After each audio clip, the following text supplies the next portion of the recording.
Melanjutkan part sebelumnya, di mobil Ailey memberikan informasi kepada Ling Yu bahwa Fate Group perusahaan milik Ling Feng akan mengambil sistem SA yang telah dikembangkan oleh perusahaan Yue dan siap dipasarkan dan akan meluncurkan sistem SA yang lebih baik.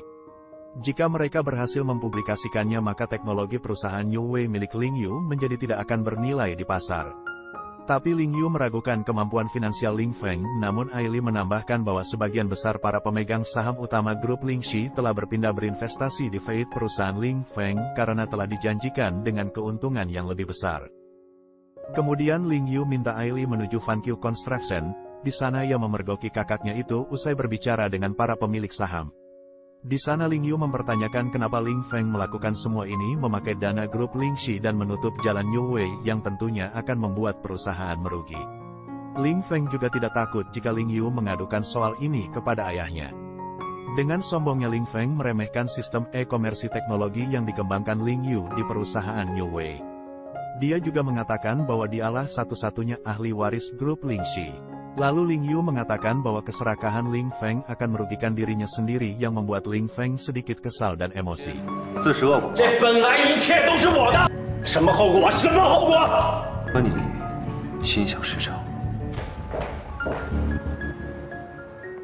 Sin pun berpindah ke kantor perusahaan Yue di mana Ling Yu mendapat informasi bahwa telah terjadi peretasan dan kebocoran data file di perusahaan.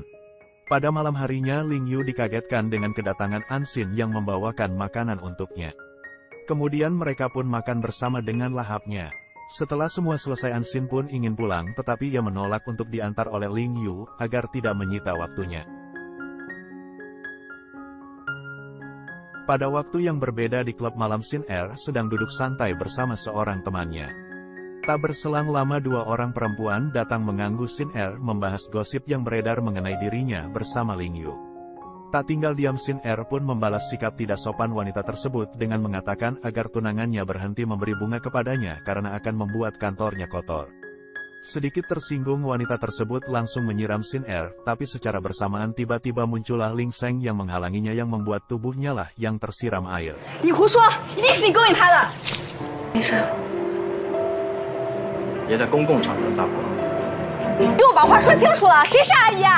Kemudian Ling Seng pun membawa Sin Er pergi dari tempat itu. Sin Er pun sangat senang. Ternyata Ling Seng tahu keberadaan Sin Er di klub malam tersebut karena melihat postingannya di Instagram. Tak lupa Sin Er mengucapkan terima kasih atas kehadiran Ling Seng. Dan Sin Er pun mengajaknya untuk pergi ke rumah pertunjukan yang baru saja dibuka. Sontak saja Ling Seng merasa senang dan sangat bersemangat memesan tiket. Di sisi lain Ling Feng merasa cemas karena perusahaan Yue menggugat Fate Group dengan tuduhan pencurian rahasia dagang yang membuat saham perusahaannya menurun. Para pemegang saham pun mulai hengkang dari Fate Group perusahaan Ling Feng karena apa yang dijanjikan Ling Feng tidak tercapai. Lalu Ling Yu pun datang menemui Ling Feng. Ling Feng terlihat emosi sampai-sampai akan memukuli Ling Yu, tapi dengan sigap Ailey melindungi bosnya tersebut.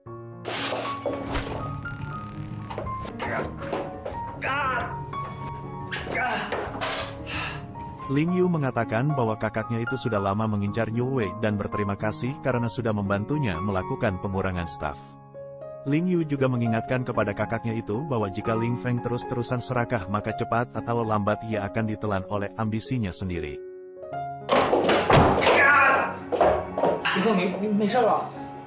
Cerita pun berpindah pada saat Yoyo dan Ansin berada di sebuah kafe. Mereka membicarakan mengenai lamaran pekerjaannya yang tak kunjung diterima. Saat itu Yoyo melihat seorang pria yang asyik narsis di kafe tersebut. Ternyata Ansin mengenali pria tersebut yaitu atasannya dulu. Ternyata Zhao masih mengenali Ansin dan mengajaknya untuk bekerja di perusahaan baru miliknya, karena ia juga sudah mengundurkan diri dari perusahaan lama.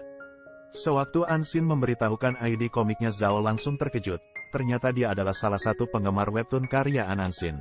Akhirnya mereka berdua menyetujui untuk bergabung bersama Zhao.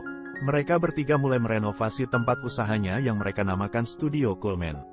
Ling Yu pun datang menemui Ansin di sana. Kemudian Ling Yu membuka payung yang dibawanya saat ia minta hadiah ciuman pada Ansin karena Zhao dan Yoyo terus mengawasinya. Kemudian Ansin diberi hadiah oleh Ling Yu, sebuah bola pintar. Bola tersebut yang selalu akan mengingatkan dan memberikan perhatian kepada Ansin saat Ling Yu tidak sedang bersamanya. Di sisi lain Ling Yu sedang menghadiri rapat di perusahaan New Way. Para pemegang saham pun protes kepada Ling Tian atas kerugian yang disebabkan oleh Ling Feng. Ling Tian pun memarahi Ling Feng dan menyatakan bahwa ini adalah masalah serius. Ling Yu pun menawarkan 5% saham New Way dengan harga yang murah. Dan sebagai permintaan maaf dari kakaknya, keuntungan dari 5% itu akan menguntungkan di masa yang akan datang. Akhirnya para pemegang saham setuju dengan ide dari Ling itu dan situasi genting pun terselamatkan. Setelah para pemegang saham keluar, Ling Tian dengan nada tinggi memarahi putra sulungnya itu karena tergesa-gesa mengambil keputusan tanpa memikirkan efeknya. Dan memintanya untuk istirahat sementara dari perusahaan, lalu Ling Yu pun meninggalkan ruangan rapat itu. Pada saat Ling Yu sudah tidak berada di ruangan itu, Ling Tian pun meminta kepada kedua putranya untuk belajar bagaimana Ling Yu menghadapi suatu masalah. Pada scene yang berbeda, Ansin dan Yoyo sangat bahagia karena komik ciptaannya sukses dan banyak yang membacanya. Untuk merayakan keberhasilan Ansin itu, Ling Yu pun mengajaknya untuk pergi liburan berkemah. Tidak hanya mereka berdua saja yang akan pergi, tapi Yoyo dan Zhao pun ingin pergi bersama. Di perjalanan menuju berkemah, mereka sangat menikmati perjalanan sampai mereka bernyanyi-nyanyi ria. Tak lama kemudian, mereka singgah di sebuah pusat perbelanjaan untuk membeli beberapa kebutuhan. Tanpa disengaja, mereka bertemu Ling Sheng dan Xin Er di pusat perbelanjaan tersebut. Ternyata mereka juga berniat akan pergi berkemah, dan Xin Er pun menawarkan untuk pergi berkemah bersama. Dengan terpaksa, Ansin pun menerima tawaran tersebut.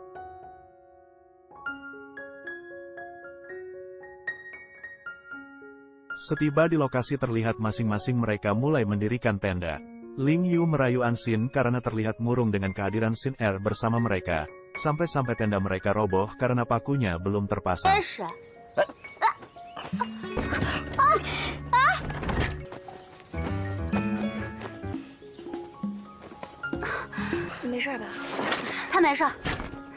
Malam harinya mereka memanggang daging bersama, tetapi Ansin dan Ling Yu tidak terlihat. Xin Er pun menyadari akan hal itu, lalu Xin Er mengajak Ling Sheng untuk berkeliling. Ternyata Ling Yu mengajak Ansin ke tempat di mana di sana sudah ada tenda cantik yang dibuatkan Ling Yu untuk mengabulkan keinginan Ansin melihat bintang. Tapi dikarenakan cuaca tidak bagus, mau turun hujan, maka bintang pun tidak terlihat.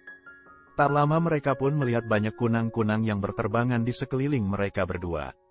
Lalu Ling Yu pun menyalakan kembang api yang membuat suasana semakin romantis. Ansin terlihat senang dan bahagia. Lalu Ling Yu pun mendekap dan mencium Ansin dengan penuh kasih sayang.